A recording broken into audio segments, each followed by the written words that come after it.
Y entonces, la clase de ayer hemos dado las primeras ideas acerca de lo que son los contrastes de hipótesis, ¿no? En el modelo de regresión lineal.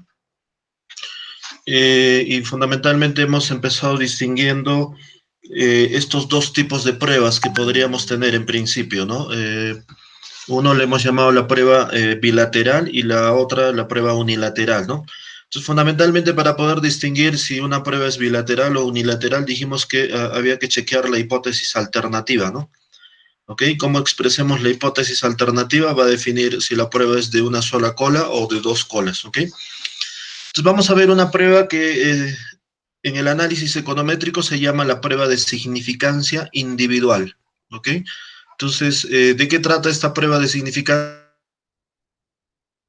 individual? Nuevamente recuerden que en el contexto de este modelo, ¿no es cierto? Y sub i igual a beta 0 más beta 1 por nuestra variable x y el término de error.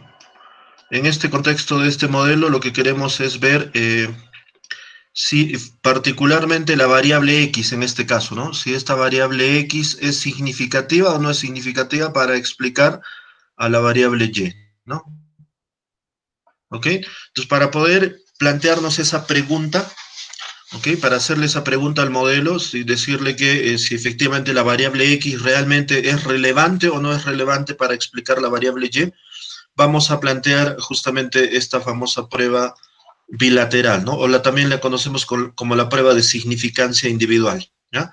En este caso lo vamos a hacer para la variable x, ¿no? Pero recuerden que las pruebas de hipótesis están referidas a las variables, pero trabajamos con sus parámetros asociados a esas variables, en este caso el beta 1, ¿no? ¿Ok? Entonces, eh, particularmente hemos dicho que tenemos que partir de una hipótesis nula, ¿no es cierto? La hipótesis nula generalmente era de este tipo, de que beta 1 es igual a 0, y la hipótesis alternativa la planteábamos de esta forma, ¿no? De que beta 1 es distinto de 0, ¿no? Por eso que lo planteábamos como una prueba de dos colas, ¿ok? Entonces, al plantearlo de esta forma, justamente lo que queremos recoger es si la variable x es relevante o no es relevante para explicar la variable y, ¿ok? Entonces, para eso vamos a utilizar los siguientes pasos, ¿ya? Entonces, aquí lo que vamos a hacer es lo siguiente. Entonces, hipótesis bilateral acerca de beta 1. Acá están los pasos que vamos a realizar para poder el contraste. Bueno, ya hemos dicho que el primer paso, ¿no es cierto?, consistía en elegir un nivel de significancia, ¿no? Hemos dicho que aquí podríamos elegir tres niveles en realidad, ¿no? Si elegimos un alfa si elegimos un alfa de 1%, ¿no es cierto? Acá este es el valor del alfa, ¿no? Si elegimos un alfa del 1%, estamos trabajando al 99% de confianza. Si elegimos un alfa de 5%, estamos trabajando al 95%, y si elegimos un alfa de 10%, estamos trabajando al 90% de confianza, ¿ya? Entonces, una vez elegido el alfa, ¿no es cierto?, o el nivel de significancia, tenemos que calcular nuestro estadístico de prueba, ¿no? ¿Ok? Nuestro estadístico de contraste, le vamos a llamar el T estadístico, ¿sí? En los software esto aparece como el T statistic, ¿no? ¿Ok? El estadístico T de Student, o el T ratio también lo conoce, ¿ok? Y este T ratio va a estar expresado de esta forma, ¿no? Claro, obviamente la pregunta es de dónde sale esta formulita, ¿no? De que el beta 1 gorrito menos el beta 1 de la hipótesis nula, ¿no? Todo eso dividido entre el error estándar o la desviación estándar del beta 1 gorrito, ¿no? ¿Ok? Entonces, un poco para explicar esto, para ver de dónde sale este estadístico T de Student, vamos a utilizar un resultado que ustedes han visto en estadística, fundamentalmente tiene que ver con lo siguiente.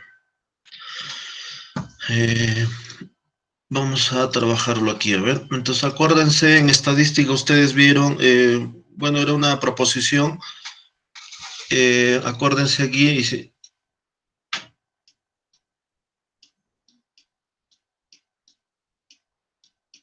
¿se acuerdan? Dijimos que en estadística ustedes vieron este caso. Si si tenemos una variable x, ¿no es cierto?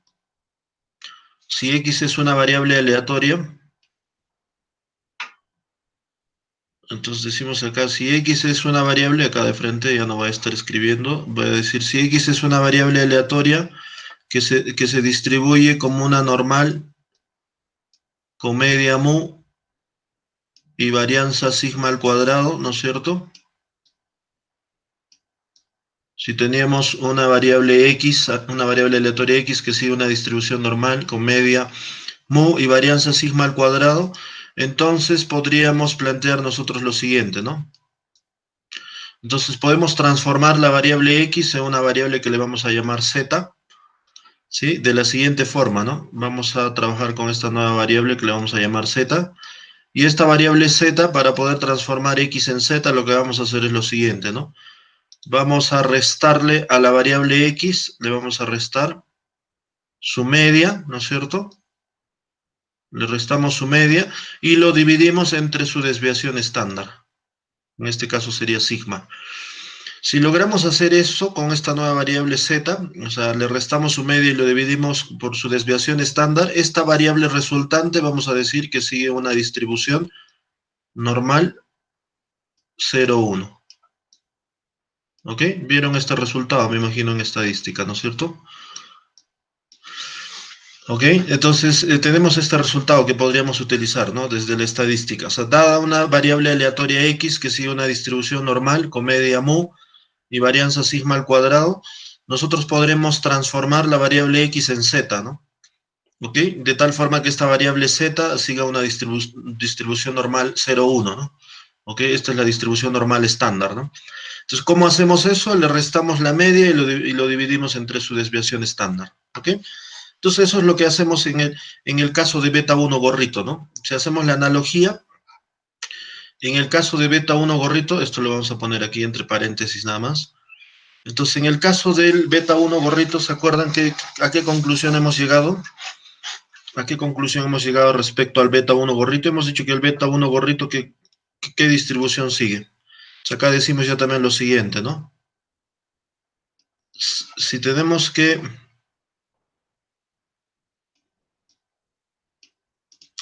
Si beta 1 gorrito sigue una distribución, ¿de qué tipo? ¿Se acuerdan? Hemos llegado a la conclusión, ¿no? Beta 1 gorrito sigue una distribución normal también, ¿no es cierto? ¿Con qué parámetros? Beta 1 gordito dijimos que sigue una distribución normal. ¿Con qué parámetros? ¿Cuál es su media? Su media de beta 1 gordito hemos dicho que era beta 1. Y su varianza le hemos puesto simplemente varianza de beta 1 gorrito, porque es una expresión bastante larga, ¿no? Hemos puesto que esto es varianza de beta 1 gorrito.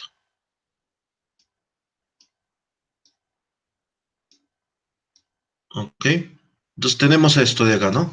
Entonces vamos a utilizar esta proposición que está en la parte superior para el beta 1 gorrito. Entonces, dado que beta 1 gorrito sigue una distribución normal con media beta 1 y varianza de beta 1 gorrito, entonces, ¿cómo puedo transformar beta 1 gorrito en una variable z? Porque obviamente, ¿por qué lo llevamos a esta variable z? ¿Por qué transformamos en z? Porque esta distribución normal 0, 1 nosotros ya la conocemos, ¿no? Existen tablas de esta distribución, ¿no? ¿Ok? Existen tablas de la distribución normal estándar, ¿no? Entonces yo podría utilizar estas tablas, pero en cambio yo no conozco la distribución de este x, ¿no? Con media mu y varianza sigma al cuadrado. Pero en cambio esta normal 0, 1 sí la conozco, ¿no? ¿Ok? Tenemos tablas de esta distribución. Entonces, para hacer eso, entonces dado que este normal 0, 1 es conocido, entonces vamos a transformar también el beta 1 gorrito en una normal 0, 1. Entonces, ¿cómo lo hacemos? A ver, ¿cómo sería entonces en este caso? Entonces, ¿cómo transformo el beta 1 gorrito en z? Entonces, otra vez diría z sub phi, ¿a qué va a ser igual? ¿Qué me dicta? A ver.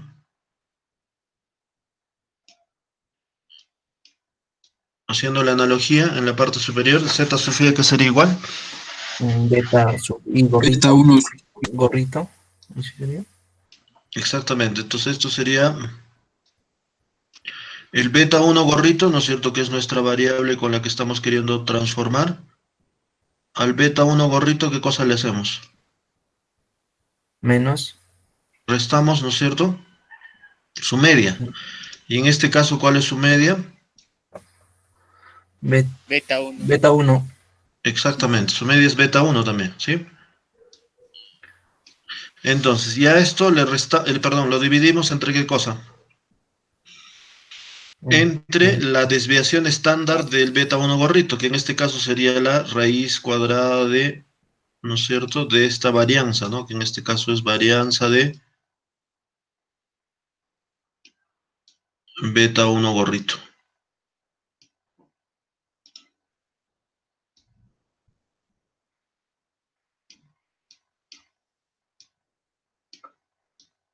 ¿Ok? Y entonces, ¿qué puedo decir con esta expresión? Con este cociente, ¿qué podría decir yo?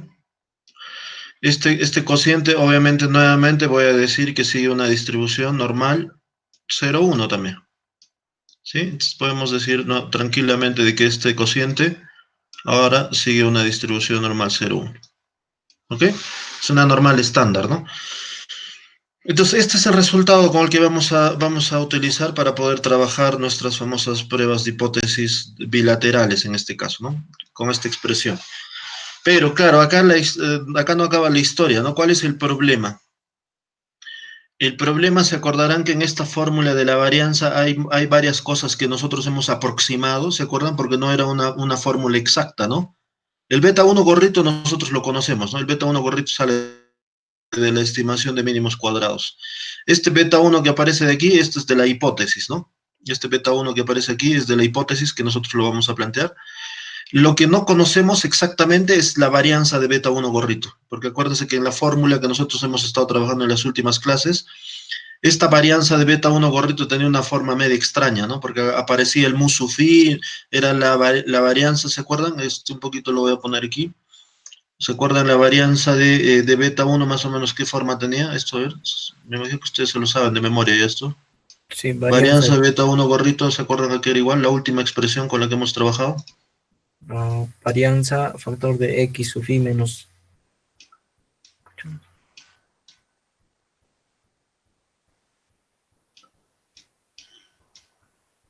La varianza de beta 1 gorrito, si no me equivoco, hemos llegado a una expresión de este tipo, ¿no?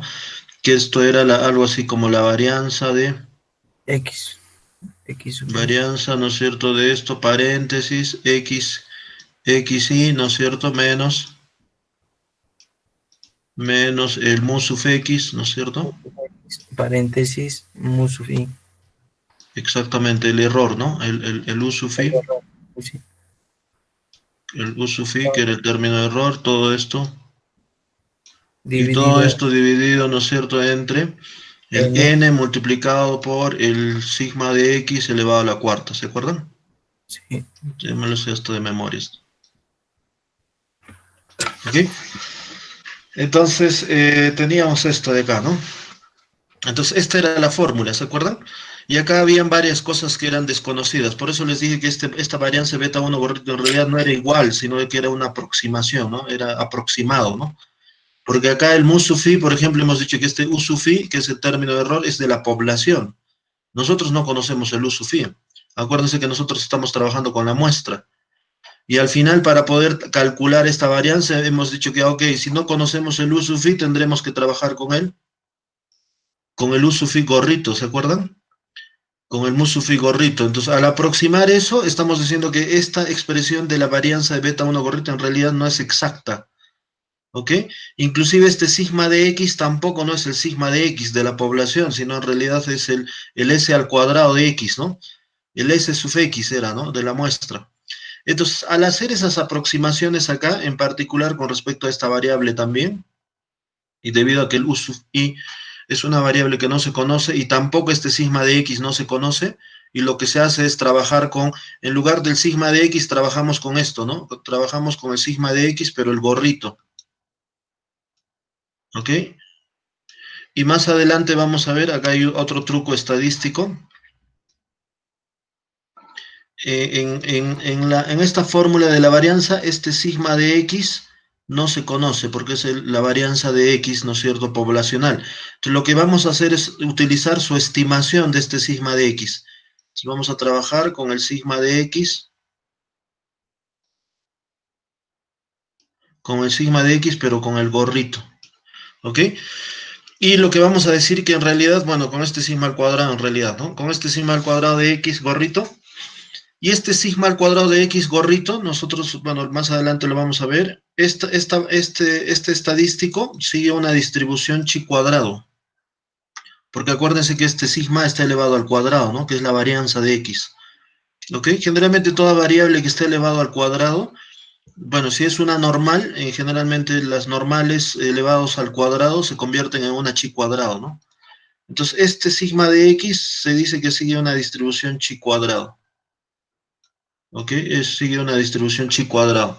Entonces, dado que este sigma de x sigue una distribución chi cuadrado y está en el denominador, y además sabemos que x es normal, ¿ok? X y mu siguen una distribución normal.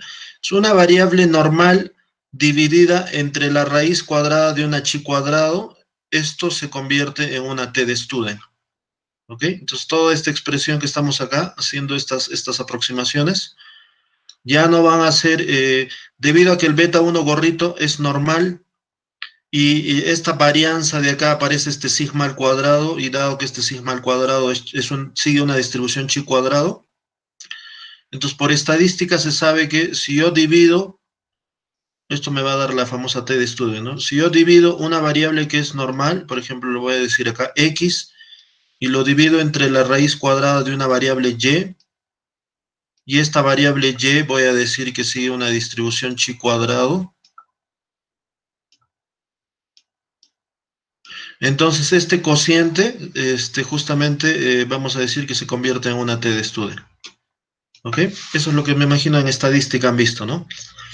Para poder obtener una t de Student, yo tengo que dividir una variable que es normal entre la raíz cuadrada de una chi cuadrado. ¿Ok? X en este caso estoy suponiendo que es normal. ¿Sí? Y esto va a pasar justamente con esta fórmula de acá.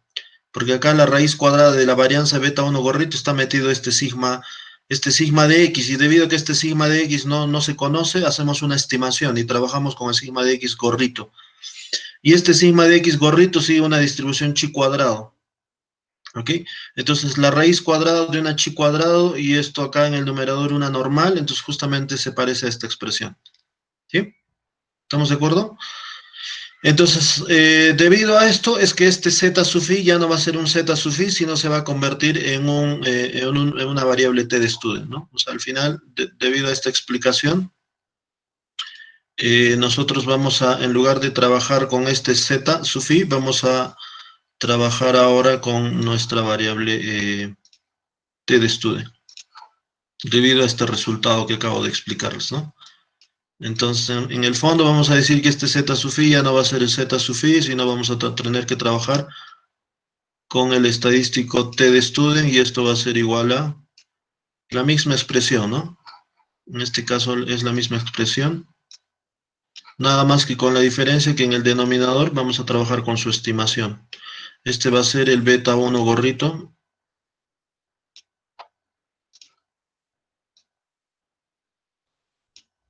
el beta 1 gorrito menos el beta 1,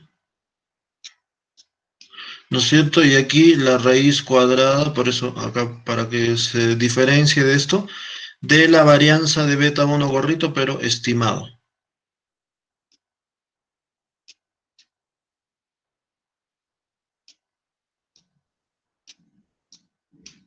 Entonces, a ver aquí, a esta varianza todavía le voy a poner un gorrito más grande, ¿no? ¿Se entiende? Y de tal forma que esto voy a decir que sigue una distribución t de Student. Esto va a seguir una distribución t de Student con alfa medios, ¿no es cierto?, de significancia, porque esto es una prueba de dos colas, con n-2 grados de libertad, en este caso, ¿no? ¿Ok? Este va a ser, digamos, el resultado nuevo con el que vamos a trabajar nuestras famosas pruebas de hipótesis de forma bilateral. ¿Está claro eso? ¿O hay alguna pregunta hasta aquí? A ver.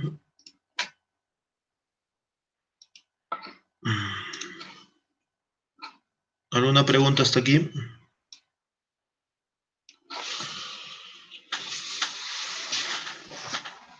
¿Alguna consulta? Profe, disculpe, ¿por qué alfa medios? Porque es una prueba de dos colas. Acuérdense que el alfa es, en cierta forma se divide, ¿no? Porque estamos trabajando con una prueba de dos colas. Si fuese una prueba de una sola cola, sería simplemente alfa, ¿no? Pero en este caso, dado que es una prueba de dos colas, la que estamos trabajando es la con el alfa medios.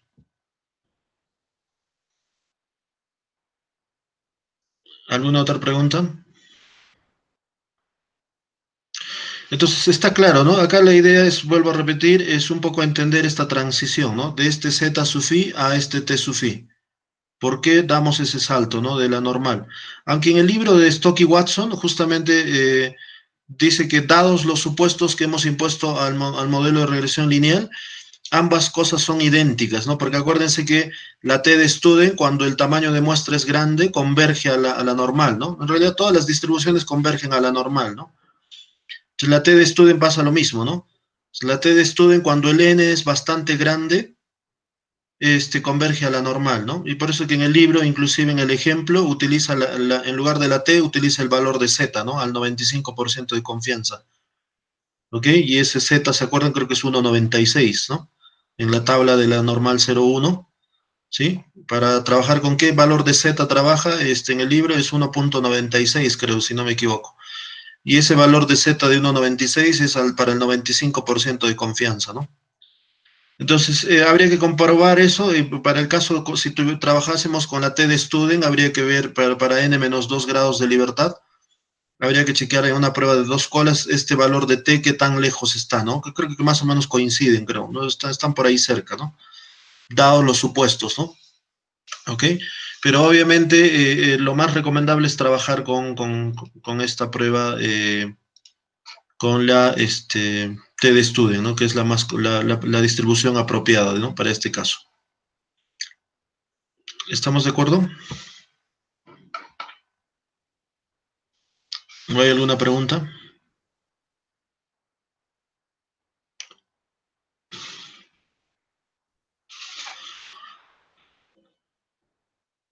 ¿Preguntas? Ok, entonces esta era la idea de dónde salía la formulita esta que aparece en el libro, ¿no? De que el beta 1 gorrito menos el beta 1 sobre la raíz cuadrada de la varianza de beta 1 gorrito, y todo esto todavía estimado, ¿no? Ok, entonces vamos a grabar esto. Mm.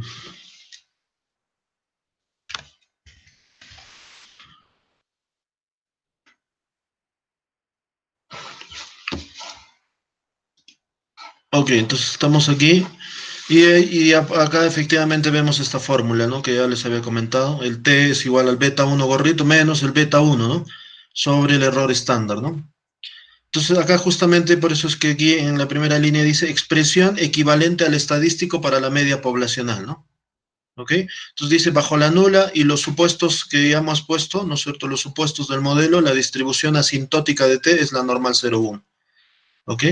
¿Qué significa la distribución asintótica? Que cuando el tamaño de muestra crece a infinito, la T de Student se parece mucho a la normal, ¿no? ¿Ok? Entonces este estadístico T le vamos a llamar el T-act o el T calculado, también en algunos casos aparece. El T calculado, ¿no es cierto? O el T-act. Y este valor de T lo vamos a comparar con el estadístico o con la tabla de la distribución T de Student, ¿no? ¿Okay? Comparamos, ¿no? Al nivel de significancia del 95%, como les decía, el valor crítico, ¿no es cierto? Es 1,96, aquí está, ¿no? ¿Y cuál va a ser el criterio de decisión aquí? El criterio de decisión justamente para poder rechazar o aceptar la hipótesis nula va a ser el siguiente, ¿no? Va a ser ¿no? Si este T act en valor absoluto, ¿no es cierto? Porque acuérdense que el valor de la T de Student puede ser negativo también. En valor absoluto, si este valor de T calculado es mayor a 1,96, entonces cae en la región de rechazo, ¿no? Acuérdense, ¿sí? Si el T-act, ¿no es cierto?, en valor absoluto es mayor a 1,96, entonces cae en la región de rechazo en favor de, la hipótesis alternativa, ¿no? ¿Ok? Entonces eso hay que tener en cuenta, ¿ya? Entonces, Obviamente aquí se está asumiendo esto, ¿no? Estamos trabajando en este caso con la normal. Estamos trabajando aquí con esta distribución. Entonces, acuérdense que la normal tiene esta forma.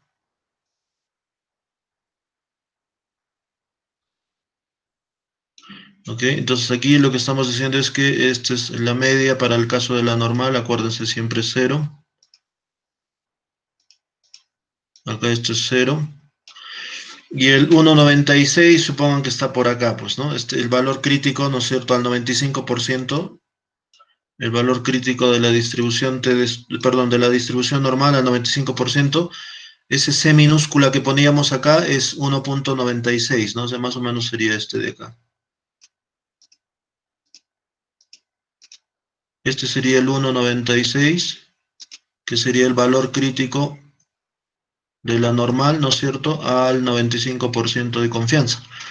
¿Ok? Entonces, esto me va a definir automáticamente la región de rechazo, ¿no? O sea, obviamente acá a la izquierda igual vamos a tener un valor, porque acuérdense que esta prueba es de 2 colas, ¿no? Entonces va a dar lo mismo si lo chequeamos por el lado positivo o negativo, ¿no? Acá sería el menos 1,96.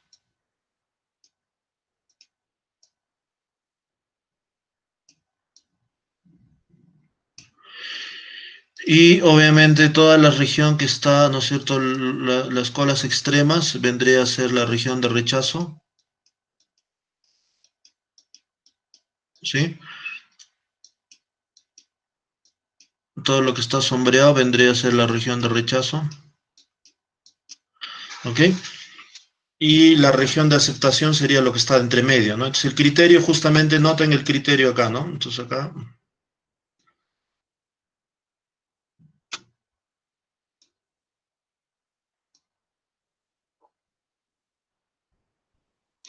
el criterio de decisión me está diciéndome el siguiente, ¿no? Que si el t calculado, ¿no es cierto? Si este valor del t, ¿no es cierto? Este t es mayor, o sea, en valor absoluto, por eso estamos chequeando solo el lado positivo. Si en valor absoluto, si en valor absoluto este t es mayor a 1,96, ¿qué significa que sea mayor a 96? Que cae en esta zona, ¿no?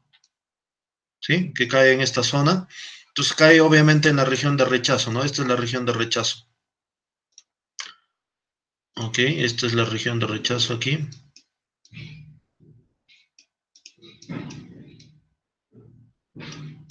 Y lo que está entre medio aquí, esto vendría a ser la región de aceptación. Esto también, aquí también es la región de rechazo. Ok, en nuestra prueba de 2 colas. Ok, entonces si el t calculado es mayor a 1,96, que es nuestro valor crítico aquí en la normal, entonces está cayendo en esta zona, ¿no es cierto?, de roja, entonces rechazamos H0, ¿no? ¿Y qué significa rechazar H0? Aceptar H1, ¿no? ¿Ok? Eso es lo que estamos diciendo en esta prueba de bilateral o la prueba de 2 colas, ¿no? ¿Qué significa aceptar H0 en términos interpretativos en el modelo de regresión lineal? ¿Se acuerdan?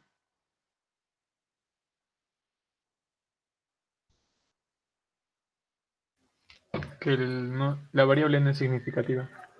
Exactamente, aceptar H0 significa, si aceptamos H0, estaríamos diciendo que efectivamente la variable X no es relevante para explicar a la variable Y a un 95% de confianza, o no es significativa. Y si rechazamos H0, ya también estamos diciendo lo contrario, ¿no? Que efectivamente la variable X sí es relevante para explicar a la variable Y a un 95% de confianza, ¿no? Entonces, esa sería, digamos, la conclusión que sacaríamos a partir de esta prueba de bilateral o de 2 colas, ¿no? Que le hemos llamado la prueba de significancia individual. ¿Ok? Va a pasar lo mismo si en lugar de trabajar con la normal trabajamos con la T de student, va a ser lo mismo, ¿no? Porque acuérdense que la T de student también es una distribución simétrica con media 0, ¿no es cierto? En lugar de este 1,96, acá tendríamos el valor crítico de la tabla de la distribución T de student con n menos 2 grados de libertad, ¿no? Entonces chequearemos ese numerito y compararemos, ¿no? ¿Ok? Entonces, esta, digamos, sería la forma como vamos a proceder con el tema de la prueba de hipótesis o el contraste de hipótesis bilateral, ¿no? ¿Alguna pregunta hasta aquí?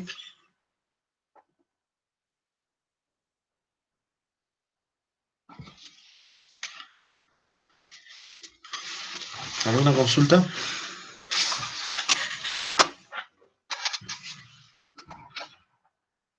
Ok, entonces, bueno, es otra forma también de poder llegar a la misma conclusión es trabajar con el criterio de la probabilidad, ¿no? Otra estrategia que es idéntica a la que acabamos de hacer, pero obviamente, ¿cuál es el problema? Tendríamos que tener siempre a la mano la tabla de la distribución normal o la t-de-Student, ¿no? En lugar de hacer eso, lo que podríamos hacer es calcular la probabilidad de rechazar H0, ¿no? Que es justamente esto, ¿no? El criterio del p-valor o el criterio probabilístico, ¿no? Entonces, ¿qué es lo que calcula este p-valor? Es la probabilidad de observar un valor beta 1 gorrito, al menos tan diferente del beta 1 de la hipótesis, ¿no? Como valor obtenido en la muestra, ¿no? ¿Ok? Cuando la hipótesis nula es cierta, ¿no?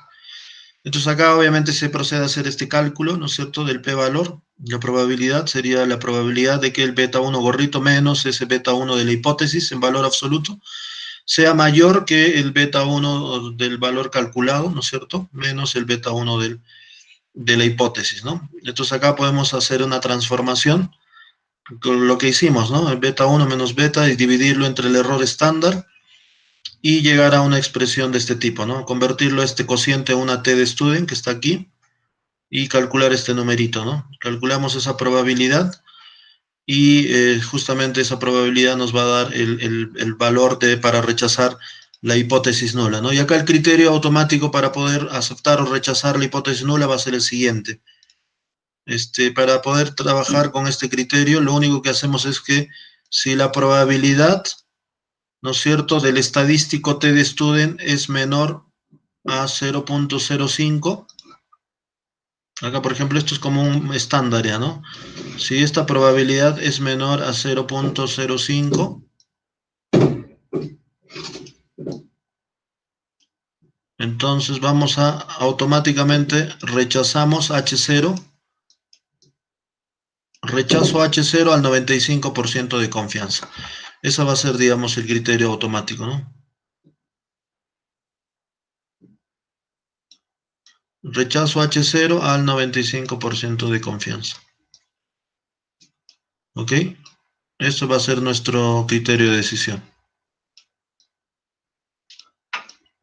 Claro, obviamente acá estoy poniéndole un parámetro al 95, pero ¿qué pasa si yo quiero trabajar al 99? Entonces la probabilidad tiene que ser menor a ¿cuánto? Este va a ser el criterio con el que vamos a trabajar, ¿no? Por eso justo acá decimos, ¿no? Se rechaza la nula cuando el p-valor es menor a que el nivel de significancia elegido, ¿no? En este caso al 95%, si la probabilidad de rechazar H0 es menor a 0.05, entonces rechazo H0 al 95% de confianza.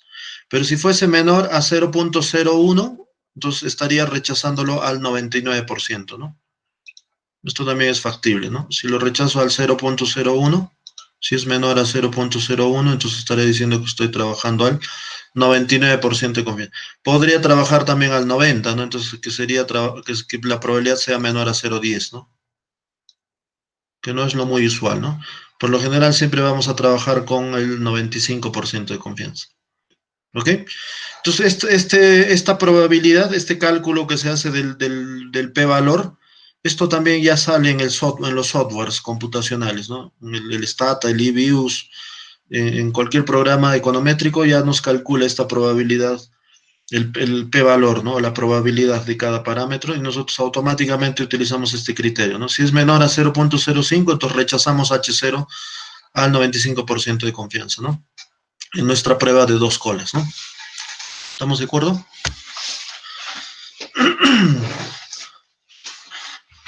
Este es el criterio, en realidad, el que más vamos a utilizar, de hecho, ¿no? Este criterio de la probabilidad, porque vuelvo a repetir, el ejercicio anterior que hemos hecho es dibujar la distribución, ¿no es cierto?, la curvita, ubicar el valor crítico y ver si el valor calculado cae, ¿no es cierto?, al lado derecho o al lado izquierdo de la región, ¿no? ¿En qué región cae, no?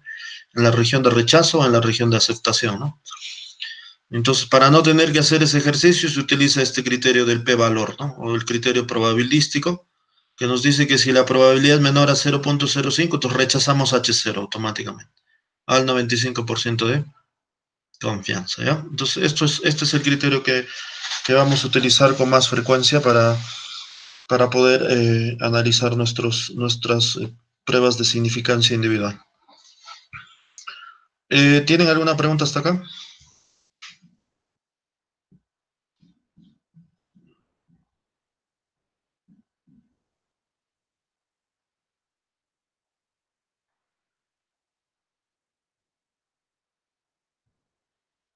Bien, si no hay preguntas, nos vamos a quedar acá. El día martes vamos a hacer un pequeño laboratorio, ¿ya? De repente vamos a utilizar de momento todavía Excel y vamos a ver estas cositas ya así con cálculo, ¿ya? Les voy a traer una base de datos, un ejercicio vamos a hacer en el Excel con datos para poder ver de dónde sale el beta 1 gorrito, la varianza, etcétera, y estas probabilidades también, ¿ya? Un poco para estar chequeando y qué es lo que vamos a analizar cuando trabajemos ya con bases de datos más grandes, ¿ya? Entonces, el día martes hacemos un ejercicio de toda esta parte que hemos visto hasta aquí, ¿ya? Para ver las pruebas de hipótesis, la estimación, etcétera, ¿ya? Ok, entonces, Profesor, sí, disculpe la molestia. Lo que pasa sí, es que yo siempre estoy en clases, pero hoy día mi anterior profesor que me tocaba en el horario anterior, o en el anterior curso, sí. salió a las 9:13. Entonces, recién es ahora ingresado y no he podido estar para la lista. ¿Quién es ese profesor para denunciarlo? No, es privada, el profesor Núñez del Prado. Siempre se denuncia. Por favor, profesor, disculpe. Acho. Ok, espérame a ver. Profesor, yo también he tenido problemas.